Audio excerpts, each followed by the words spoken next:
मईशत संभालने के लिए ज़र मुबादला के ज़खायर नहीं लेकिन अरबों डॉलर की लग्जरी गाड़ियां इंपोर्ट होने लगी। रवा माली साल जुलाई तक दिसंबर तक अरब 16 करोड़ डॉलर से ज़ायद की गाड़ियां, मोटरसाइकिलें, बसें और दीगर ट्रांसपोर्ट मंगवाई गई।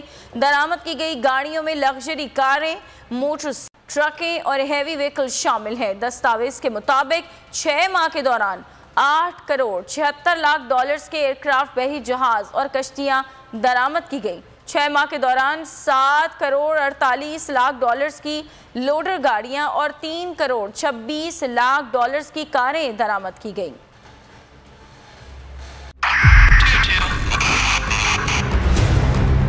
उधर 22 बहुत सारे तोहफे भी देखे गया पाकिस्तान की आवाम को। पाकिस्तान की आवाम को एक तोहफा ये दिया कि आवाम को पता चल गया कि पाकिस्तान का मीडिया क्या है। साल 2022 में सबसे ज्यादा देखे जाने वाला चैनल बोल न्यूज रहा नंबर 1। हमने बहुत सारे शोज और ट्रांसमिशंस की, पूरा साल मुसलसल जदोजहद में निकल गया कि ये वोट ऑफ कॉन्फिडेंस के पीछे कौन लोग थे। तोड़े रेटिंग के सभी रिकॉर्ड। सोशल मीडिया पर भी सबसे ज्यादा तेजी से 2.4 बिलियन व्यूज का संगे मील अबूर किया। एंकर्स को भी आवाम में सबसे ज्यादा मकबूलियत मिली और सोशल मीडिया पर भी बोल रहा सब पर सब्सक्राइब करें और बेल दबाएं ताकि कोई खबर रह न जाए।